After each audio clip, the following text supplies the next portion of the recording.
ఒళ్ళంత తూట్లైన ప్రయత్నం మానుకోదది. ఊపిరి ఉన్నంత వరకు ప్రత్యర్థి కోడి దగ్గరకు వచ్చిందంటే జూలు తెలుస్తూనే ఉంటుంది. అది దాని జాతి లక్షణం అది. అట్లాగా మనకొక ప్రత్యర్థి ఉన్నాడు, సైతానుగాడు. మనకు కొన్ని ప్రత్యర్థులు ఉన్నాయి, మన బలహీనతలో, పాపాల్లో, ప్రయత్నాలు, ఏవో మన పరిస్థితులు. వాటి విషయంలో విజయం సాధించిన దాకా, ప్రత్యర్థిని ఎఫెక్ట్ చేసిన దాకా మనం రాజీ పడకూడదు, యుద్ధాన్ని విరమించకూడదు. హల్లెలూయా, హల్లెలూయా. దాన్ని వీరత్వం అంటారు. ఇక శూరత్వం అను వీరత్వం అని ఏదైనా సరే. ఇలాంటి విషయాల్లో నీకు మంచి మాదిరి కోడి కాదు, కోడి కంటే ముందు యేసు ప్రభు అపవాది క్రియలను లయపరచడానికి భూమి మీదకి వచ్చాడు. ఒక్కసారంటే ఒక్కసారన్నా, ఒక్క చోటంటే ఒక్క చోటన్నా యేసయ్యను తేడా చేయడానికి వీడు ఎన్ని ఫీట్లు చేశాడో వాడి వల్ల కాలేదుగా. సిలువకు పోకుండా చేయటానికి, సిలువ నెక్కకుండా చేయటానికి చాలా కష్టపడ్డాడు బిడ్డ, పాపం. వాడి వల్ల కాల. జయించాడుగా, పాపాన్ని జయించాడు, లోకాన్ని జయించాడు, అపవాదిని జయించాడు, మరణాన్ని జయించాడు. మొండి బండ హృదయం నీ గుండెను, నా గుండెను, మన హృదయాలను జయించాడు.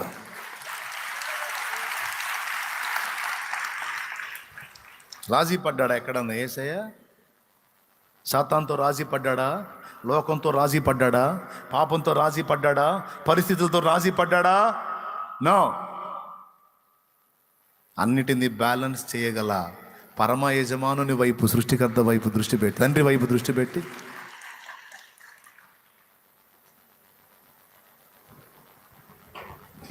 ఈ కోడి తన యజమానుడి మీద ఎట్లయితే దృష్టి పెట్టి, నువ్వు నన్ను సెట్ చేస్తే నేను వెళ్ళి మళ్ళా పోరాడతా.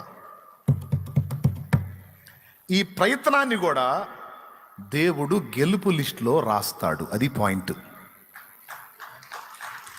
నువ్వు ప్రయత్నం, ప్రభా నేనేం విరమించలా, నేనేం రాజీ పడను, పాపంతో రాజీ పడే బ్లడ్ కాదు నాది. నీ శరీర రక్తాల్లో పాలివాడినయ్యాను, పరిశుద్ధాత్మను పొందాను. నేనెట రాజీ పడతా పాపంతో? నీ శక్తితో నన్ను నింపు, నేను పోరాడాలి. ఎప్పటికప్పుడు నీ ఆత్మతో నన్ను బలపరచు, నీ చిత్తం నేను చేస్తాను. పాపంతో మాత్రం రాజీ పడనని నువ్వు ప్రయత్నాన్ని చూపించినంత వరకు దేవుడు నీ లిస్టులో గెలుపునే కోడి సర్దుకుందా, జూలు విదిలిస్తుందా అనేది గమనిస్తాడు. నువ్వు జూలు విదిల్చావనుకో నీ గాయాలు కడతాడు. కట్టి మళ్ళీ యుద్ధానికి పంపకుండా ఏముంటాడు, మళ్ళీ వెళ్ళాల్సిందే, దాన్ని ఫేస్ చేయాల్సిందే, జయించాల్సిందే. అర్థమైతేనే కొట్టు గట్టిగా.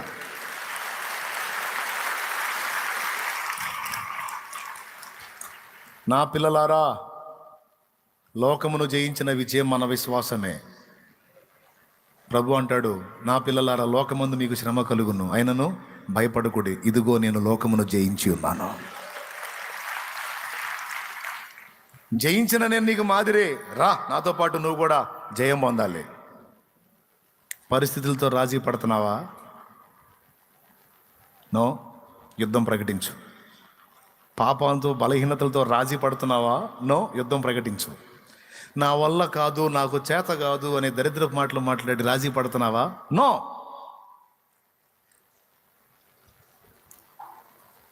నువ్వు ప్రయత్నం చేసినంత వరకు, విసగక ప్రయత్నం చేసినంత వరకు నువ్వు గెలుపు గుర్రానివే, గెలిచిన కోడివే నువ్వు. అంతే. జూలు దించావా, మన కష్టంలే అన్నావా, అప్పుడు ఓడిపోయినట్టు నువ్వు. ఎంతమందికి అర్థమైంది? అయ్యలారా, నిజంగా అర్థమైతే కొంచెం సిగ్నల్ ఇస్తే నేను సంతోషపడతాను. ఏం అర్థమైంది? ఏదో చెప్పావుగా అర్థమైందంటారా? రాజీ పడొద్దు, పోరాటం మానొద్దు, అది కొనసాగాలి. ఎన్నన్నా ఎదురుగానే నా ప్రభు ఉన్నాడు, నా యజమానుడు ఉన్నాడు. అరే, కిలోన్నర కోడికే తన మనిషి మీద అంత నమ్మకం ఉంటే ఆయన ఎంత నమ్మదగిన వాడు?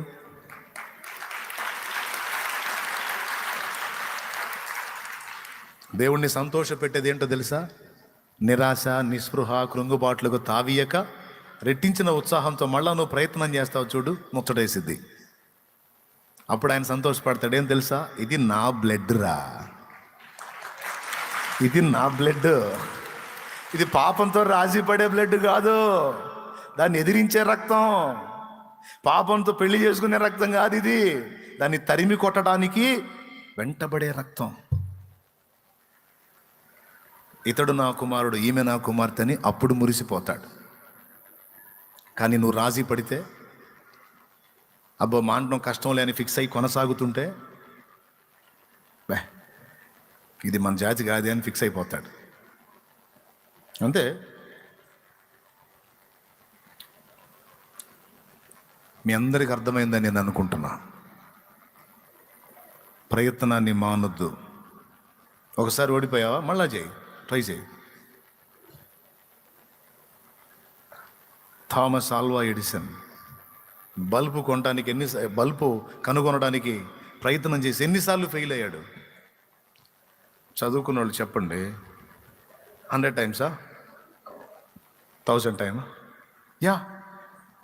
అసలు ఎవరన్నా చేస్తారా ప్రయత్నం? 1000 సార్లా? మనిషేనా ఆయన? ఒకసారి ట్రై చేశాడు, ఫెయిల్ అయింది, మళ్ళీ ట్రై చేశాడు, ఫెయిల్ అయింది, ట్రై చేశాడు, ఫెయిల్ అయింది, ట్రై చేశాడు, ఫెయిల్ అయింది. నీకు అదే పని చేస్తానే ఉన్నాడు, ఫెయిల్ అవుతానే ఉంది, చేస్తానే ఉన్నాడు, ఫెయిల్ అవుతానంది. ఏం మనిషి అతను? ఏందా మొండితనం? వాళ్ళ అమ్మ చెప్పిన ఒక్క మాట ఏంటో తెలుసా? ఆయనకి వినపడదు. చదువు చెప్పలేక స్కూల్లో చాలా మందిని చూసాం, కానీ ఇట్లాంటి చూడని దండం పెడతాను తీసుకెళ్ళమని పేపర్ రాసి ఆయన చేతికి ఇచ్చి పంపించారు. వాళ్ళ అమ్మ భక్తి కలిగిన స్త్రీ, ప్రార్థనా పర్రాలు. లెటర్ తీసుకొచ్చి ఇచ్చాడు ఇంటికి తల్లికి. చదివి దుఃఖపడి అది తీసుకెళ్ళి ఒక పెట్టెలో దాచిపెట్టిందంట. ఏమి రాశారు మమ్మీ అని అడిగాడు తల్లిని. తల్లి చెప్పింది, నువ్వు పెద్ద మేధావు అంట, నీకు చదువు చెప్పేంత నాలెడ్జ్ వాళ్ళకి లేదంట అని చెప్పింది వాళ్ళమ్మ. కొంచెం అవలానే ఉన్నాడు ఆయన. అంతేగాని దరిద్రుడా ఏం చేద్దాంరా, నీ కర్మ, నీ చెవులు పని చేయట్లా, నీ కర్మ అట్టగాలింది, మా కర్మ ఎట్టగాలింది, ఇదంతా మన దరిద్రం, ఇట్లాంటి మాటలు మాట్లాడలా. నువ్వు పెద్ద మేధావివి, నువ్వు జ్ఞానవంతుడివి కుమారుడా, నీకు చెప్పేంత నాలెడ్జ్ వాళ్ళకి లేదంట. మరి ఎట్లా మావి? నేను చెబుతాను ఆయన, నీకు కొంత చదువు తల్లి నేర్పింది, ప్రార్థన చేసింది, భక్తిని నేర్పింది, బిడ్డను ప్రోత్సహించింది, దీవించింది. ఆ పోరాట పటిమ, అదే మొండితనం వచ్చింది. నువ్వు సాధిస్తావు, సాధిస్తావు, సాధిస్తావు, సాధిస్తావు, గెలుస్తావు, సాధిస్తావు, నువ్వు సాధిస్తావు. ఆ శక్తి నీకు దేవుడు ఇస్తాడు. నీ వల్ల కాదు, నా దేవుడు నీకు శక్తిని ఇస్తాడు. నువ్వు సాధిస్తావు, నువ్వు సాధిస్తావు, నువ్వు సాధిస్తావు. నీ వల్ల అవుతుంది, నువ్వు చేయగలవు.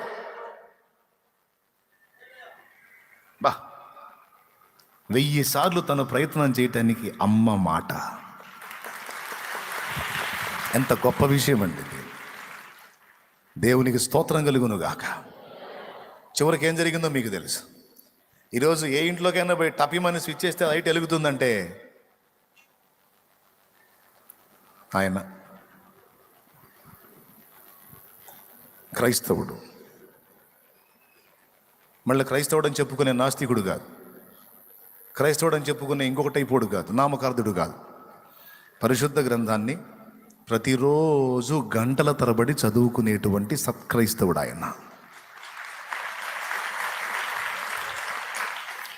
ఈ మేధావులు బైబిల్ చదవకుండా ఇంకేందో చదివి సాధిద్దాం అనుకుంటారు. నువ్వు ఏది చదివినా పరిశుద్ధ గ్రంథాన్ని కానీ రోజు చదివే అలవాటు నీకుంటే నీ జ్ఞానం వేరుగా ఉంటుంది. క్లాస్ రూమ్లో నువ్వు కూర్చుంటే మిగిలిన వాళ్ళందరికంటే కూడా నువ్వు ఎక్కువ షార్ప్గా ఉంటావు. కానీ దీన్ని పట్టుబడితే ఇది చదవాలి, నీ సబ్జెక్టు కూడా స్టడీ చేయాలి. బాబా అర్థమవుతుందన్న ఇలారా? మరి 1000సారి తన ప్రయత్నం విఫలమైందా, సఫలమైందా? సఫలమైంది. సాధించాడు, లోకం మొత్తాన్ని వెలిగించాడు. ఆయన పోయి చాలా కాలమైంది. ఇప్పటికి కూడా ఆయన గురించి చెప్పుకుంటానే ఉన్నారు.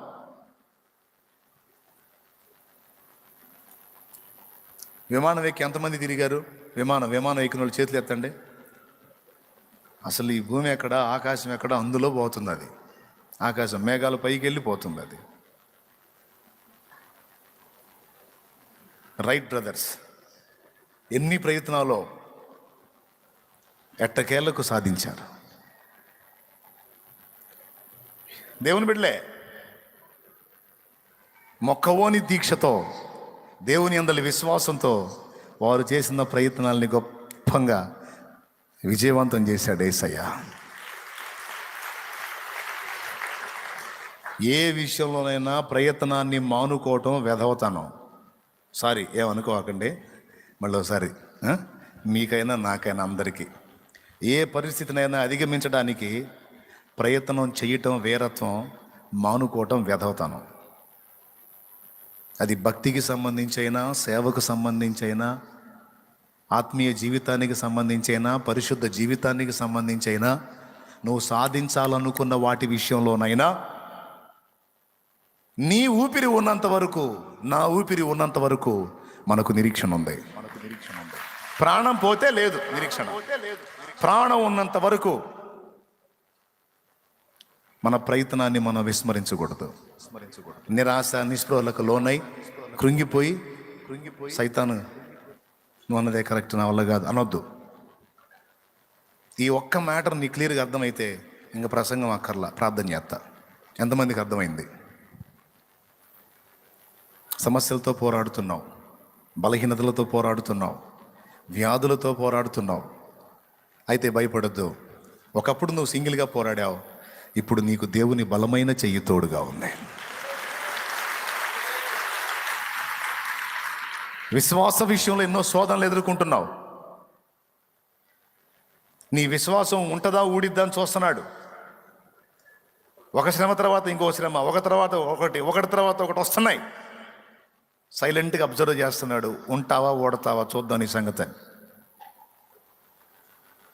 ఎవరికి రానని నీకు వస్తున్నాయి అంటే ఎవరు అందుకోలేని అంతస్తులోకి నిన్ను చేర్చబోతున్నాడని అర్థం.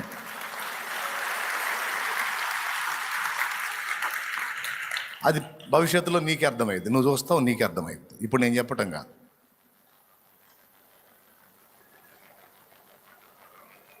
కాబట్టి శత్రువుకి స్థానం ఇవ్వద్దు, ప్రయత్నాన్ని మానుకోవద్దు. పరిశుద్ధత విషయంలో ప్రయత్నమా నువ్వు సాధిస్తావు.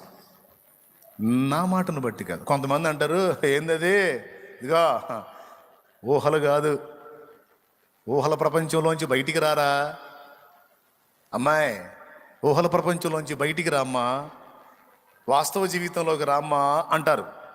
పాపం వాళ్ళకి తెలియదు, వాళ్ళని కూడా సైతాన్ని శోధిస్తున్నాడని. వాళ్ళను కూడా సైతాన్ని శోధిస్తున్నాడని వాళ్ళకి తెలియదు. వాళ్ళు అంటుంటారు, ఊహల ప్రపంచంలోంచి బయటికి రా, వాస్తవ ప్రపంచంలోకి రా అంటుంటారు. నువ్వేమన్నాలో తెలుసా?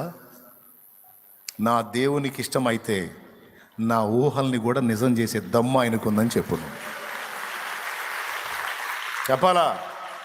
ఊహలు నాదు ఊటలు, నా యేసు రాజా నీలోనే ఉన్నవి. ఊహలు నాదు ఊటలు, నా యేసు రాజా నీలోనే ఉన్నవి. ఊహకందవే నీదు ఆశ్చర్య క్రియలు, ఊహకందవే నీదు ఆశ్చర్య క్రియలు. ఊహలు నాదు ఊటలు. స్తోత్రం. కొంతమంది అంటారు, సైతాన్ చేత శోధించబడేవాళ్ళు నీ దగ్గరికి వచ్చి, ఏ ఊహలా, గాలి మేళ కడుతున్నావుగా, ఊహలు ఊహ అట్ట అనుకుంటున్నావు, నీ కళ, పగటి కళ. తగిలిన ఎట్లాంటి మాటలు మీకు? ఊహలో.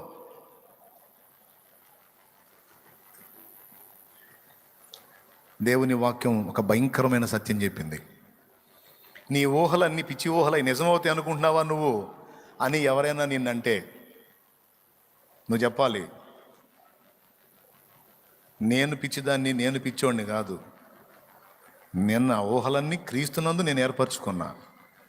ఆయన వాక్యం ఏముందో తెలుసా? నేను అడుగు వాటికంటే, ఊహించు వాటికంటే ఇంకా ఎక్కువ చేస్తాడంట. రాసుంది బైబుల్లో అది. నేను ఊహ ఇంతే ఊహించుకుంటున్నా, నాకు ఇంకొక ఊహ ఉంది. నా ఊహలది కాదు, ఆయనను గురించి నాకు ఇంకొక ఊహ ఉంది. ఏంటో తెలుసు అది? నేను అడుగు వాటికంటే, నేను ఊహించే వాటికంటే కొంపదీసి ఇంకా ఎక్కువ ఇస్తాడేమో నాకు అనిపిస్తుంది. కొంపదీసి కాదు, కొంప తీయకుండా ఇస్తాడు ఆయన. ఇంకా ఎక్కువ చేస్తాడేమో అని నాకు అనిపిస్తుంది. ఇంకా ఎక్కువ కృప పొందుతానేమో అని నాకు అనిపిస్తుంది. ఇలా అనుకుంటే తప్పేందా నేను అంటున్నా. అట్లా కాకుండా నెగిటివ్గా అనుకుంటావా? ఏది కరెక్టు? ప్రతిరోజు అనుకో, మొత్తానికి ఏదో దేవుడు నాకు కార్యం, ఏదో బలమైన కార్యం, బలమైన శోధన వచ్చింది. కూర్చొని బలంగా ఏడవటం కాదు, ఇంత బలీయమైన శోధన వచ్చిందంటే, ఇంత బలీయమైన పరీక్ష నేను ఎదుర్కొన్నానంటే మొత్తానికి ఏదో నా ఊహకు అందనంత గొప్ప కార్యం ఏదో చెయ్యబోతున్నాడు. ఏందోలే అంటారు నిరాశవాదులు. హో సైతానాలా, ఏందో అంటారు. వాళ్ళని పక్కన ఉన్నయకూడదు అసలు, మర్యాదగా పంపించాలా. బయటికి పోయి ఛాయ్ దగ్గరకు అని. మనం కొంచెం ఛార్జ్ అయినా ఈ పక్కన వాళ్ళు ఉంటారు, ఛార్జింగ్ దిగిపోయిన వాళ్ళు మనల్ని కూడా చల్లారుస్తూ ఉంటారు అన్నమాట. ఈ నాసిరకం భక్తులు వాళ్ళ దగ్గర ఉండకూడదు. పద్దాకలు వాగుతున్నారు అనుకో, ఏందోలే ఏందోలే ఏందోలే అన్నారు. ఆ వ్యక్తికి వెళ్ళి తిరిగి గద్దిస్తే ఫీల్ అవుతారు అనుకుంటే, సైతానాను సైతానాను సైతానాను అడుగులిక్కిపడి ఏందట్టన్నా నన్నా, నిన్నైతే నీకెళ్ళి తిరిగి అంటాడా? నిన్ను కాదు, నన్ను నిరాశపరిచే సైతాన్ ఒకటి నా పక్కన చేరి ఊరక సణుగుతుంది. అది దిగజారే మాటలు మాట్లాడుతుంది, అందుకని దాన్ని గద్దించాలి. నిన్ను కాదు, నేనేగా అంటాడు. నిన్నన్నాను నేను, నిన్నంటే నీ పేరు ఎత్తాలి. నేను సైతాన్ని గద్దించాను, నీకెందుకు? కాదు, మామూలుగా చెబుతున్నాను. దేవుడు ఉన్నాడులే, దేవుడు చేస్తాడులే, చేయడని కాదులే. స్తోత్రం ప్రభా, నీకు ఉన్నాదా?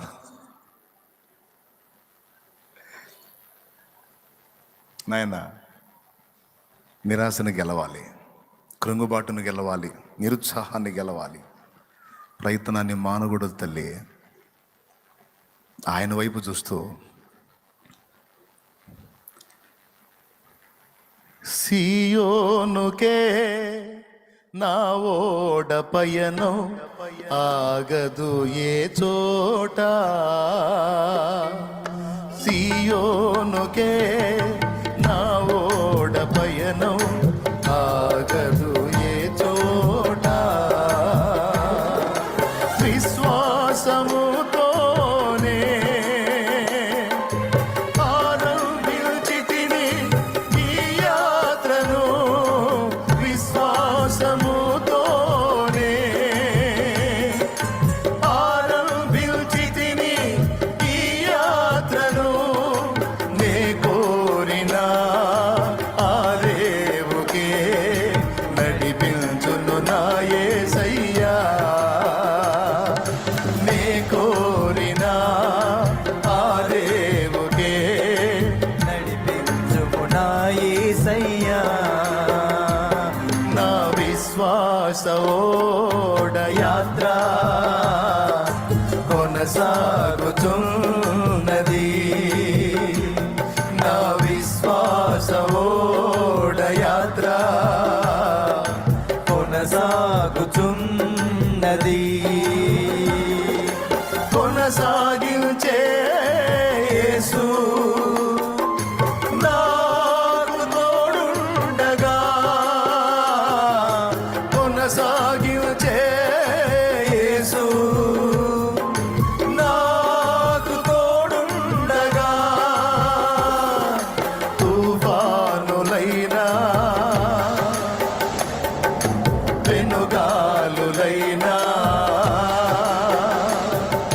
తుఫానులైనా వెనుగాలులైనా ఆపలేవు నా యాత్రను. నా విశ్వాస ఓడ యాత్ర కొనసాగుతున్నది. నా విశ్వాస ఓడ యాత్ర కొనసాగుతున్నది. హల్లెలూయా.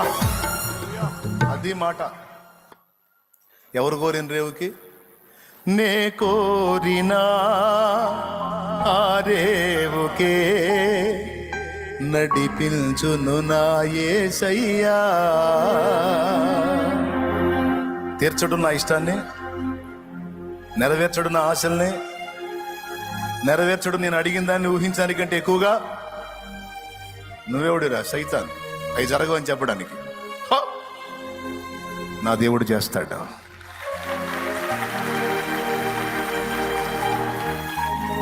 ఎన్నన్నారా అని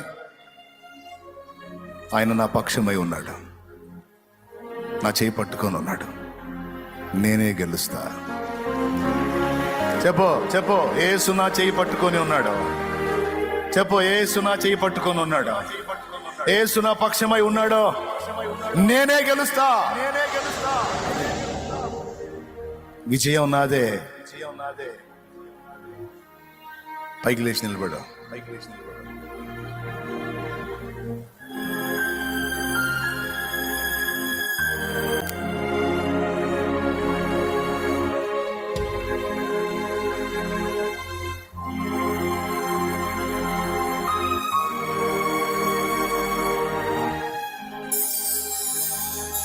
ఈరోజు దేవుడితో మాట్లాడినటువంటి మాటలు సీరియస్గా తీసుకో. ప్రయత్నాలను విరమించొద్దు. నిరాశ నిస్పృహల్ని దరికి రానియొద్దు. నీ జీవితాన్ని యేసయ్య చేతికి అప్పగించావు. నువ్వు ఏది చేసినా, చదివినా, జాబ్ చేసినా, పై స్థాయిని ఆశించినా, నువ్వు సేవ చేసినా, ఏది చేసినా దేవుణ్ణి బట్టి, దేవుణ్ణి ఆశించి, దేవుని సేవను ఆశించి చేస్తున్నావు. నువ్వు చదివినా దేవుని మహిమ కోసం చదువుతున్నావు. నువ్వు పని చేసినా దేవుని మహిమ కోసం పని చేస్తున్నావు. దేవుని పనిలో వాడబట్టం కోసం నువ్వు కష్టపడుతున్నావు. నువ్వు ఏది చేసినా దేవుడు నీకు తోడై ఉన్నాడు. నువ్వు చేసేదంతా ఆయన మహిమ కోసం చేస్తున్నావు గనక ఆయన నిన్ను ప్రేమిస్తున్నాడని గుర్తుపెట్టుకో.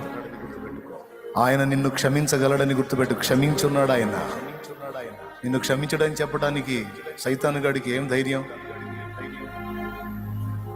ఆయన రక్తంతో నిన్ను కడిగి శుద్ధీకరించి తిరిగి నిన్ను మళ్ళా యుద్ధరంగంలో నిలబెడతాడు. నువ్వు గెలుస్తావు అంతే. నువ్వు విజయం పొందుతావు అంతే. నీ చుట్టుపక్కల వాళ్ళు ఆశ్చర్యపోయే సాక్ష్యం నీ జీవితంలో లెగుస్తుంది అంతే. ఇదే గట్టిగా పట్టుబట్టు. ప్రయత్నాలు విరమించొద్దు. ప్రభు పాదాలు వదలొద్దు. చెప్తున్నా, అడిగేది కొంచెమైతే, ఊహించేది ఇంకొంచెమైతే, రెండింటికి మించి నీ పక్షంగా ఆయన కార్యం చేస్తాడు. చేశాడు. చేయబోతున్నాడు కూడా కాదు, చేసే ఉన్నాడు. ఇక్కడ ఉన్న వాళ్ళలో ఇంకా ఎవరైనా తమ జీవితాన్ని యేసు ప్రభువుకి అప్పగించకపోతే, మారు మనసు పొంది పాప క్షమాపణ నిమిత్తం బాప్తిస్మం పొంది ఈ రోజే మీ జీవితాలను యేసయ్య చేతికి అప్పగించండి. అలా నేను సిద్ధపడుతున్నానన్నా, నేను రెడీ అవుతున్నాను, బాప్తిస్మం పొందడానికి నేను రెడీ అయి ఉన్నానంటే కుడి చేయి ఎత్తి చూపించు. రైట్. ఆ చేతులు ఎత్తిన త్వరగా ముందుకు వచ్చేయండి. పురుషులు ఈ పక్క నిలబడండి, స్త్రీలు ఈ పక్క నిలబడండి. టైం లేదు, త్వరగా వచ్చారు. దేవుడు నీ పక్షమున ఉన్నాడు. ఆయన నిన్ను ప్రేమిస్తున్నాడు. ఆయన నిన్ను క్షమిస్తున్నాడు. గొర్రెపిల్ల వివాహోత్సవ సమయం సిద్ధమై ఉంది. ఆయనతో కలిసి మనం యుగయుగాలు జీవించబోతున్న అద్భుతమైన జీవితం. త్వరగా పరిగెత్తండి. నేను బతిమలాడను. రక్షణ కావాలి, నాకు నిత్య జీవం కావాలంటే పరిగెత్తు, లేకపోతే ఉండు, నాకు సంబంధం. నేను చెప్పటమే నా పని. నా జీవిత యాత్రలో ఎన్నో తుఫానులు వచ్చేవాళ్ళు స్పీడ్గా రావాలి, లేట్ చేయొద్దు. నా జీవిత యాత్రలో ఎన్నో తుఫానులు, నా జీవిత యాత్రలో ఎన్నో తుఫానులు,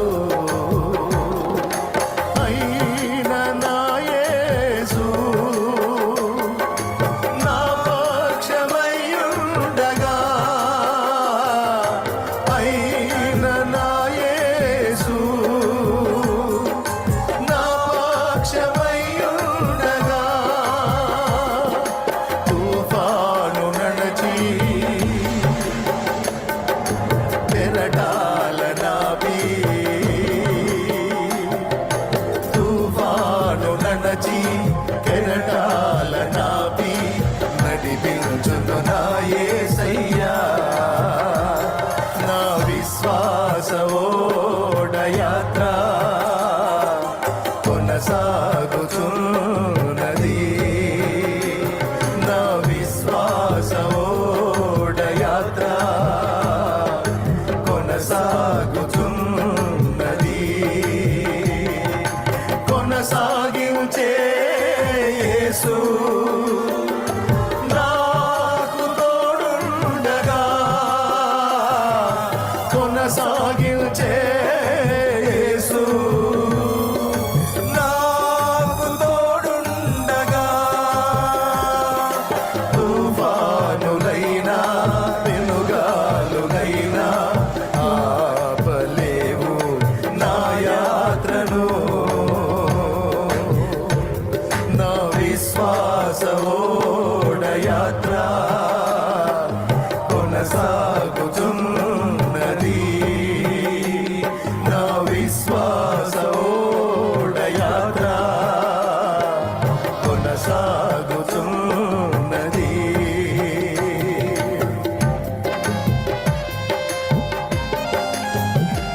స్పీడ్గా రావాలి.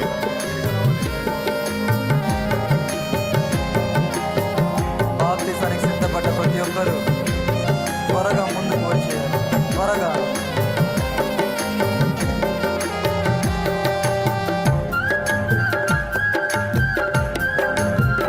దేవుని దర్శిస్తే ఇదే మంచి సమయం, ఇదే అనుకూలమైన సమయం. ప్రతి ఒక్కరు దేవుని దర్శిస్తే త్వరగా ముందుకు రండి.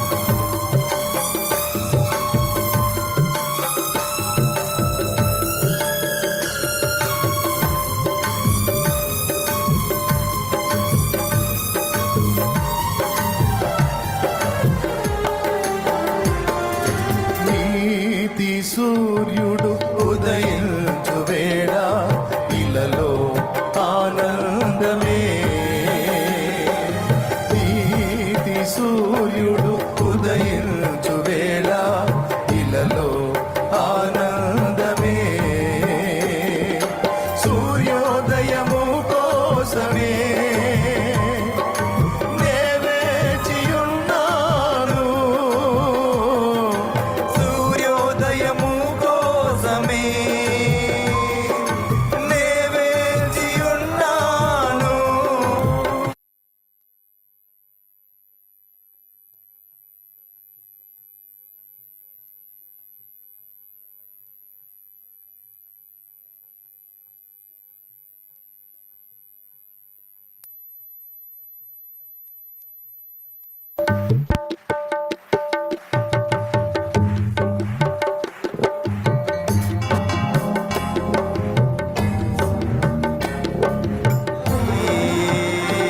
నా విశ్వాస ఓడయాత్ర కొనసాగుతున్నది, కొనసాగించే యేసు నాకు తోడుండగా, కొనసాగించే యేసు నాకు తోడుండగా, తుఫానులైనా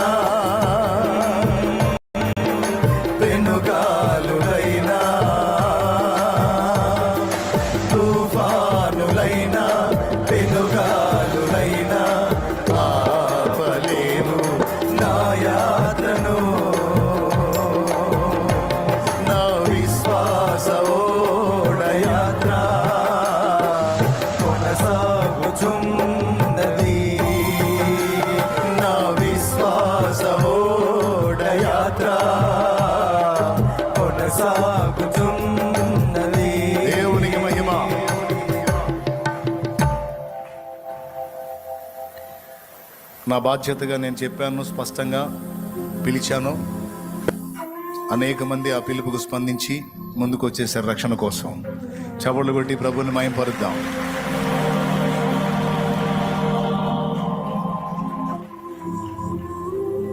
అందరి దగ్గరకు వచ్చేసాడు, ఇటు వచ్చాడు, నా ముందుకు వచ్చాడు.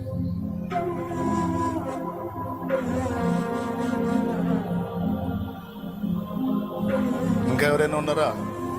ఓ ఆ దగ్గర నుంచి వస్తా ఉన్నారు చిన్నగా. వచ్చాడు. యేసయ్యతోనే జీవితం. వచ్చాడు, ఇటు వచ్చాడు, దగ్గరకు వచ్చాడు.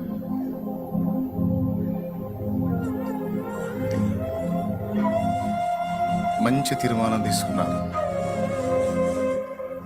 ఇక చావైనా బ్రతికైనా యేసుతోనే జీవితం. తీర్మానం చేసుకున్నారా? దమ్ము చేశారు, గుండె ధైర్యం చేశారు. దేవుడు కృపణ ఇస్తాడా? ఈడ ఎవరిది గెలుపు? ఎవరిది విజయం? ఎవరిదే? నువ్వు ఎదుర్కొన్న ప్రతి పరిస్థితి మీద ఆయన నీకు జయం ఇచ్చి ఉన్నాడని నమ్ము.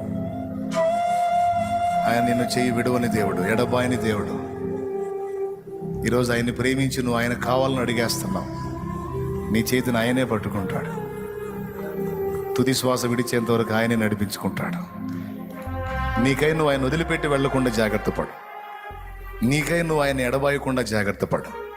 నీ ఊపిరున్నంత వరకు యేసుతో నీ ప్రయాణం కొనసాగాలి. హల్లెలూయా.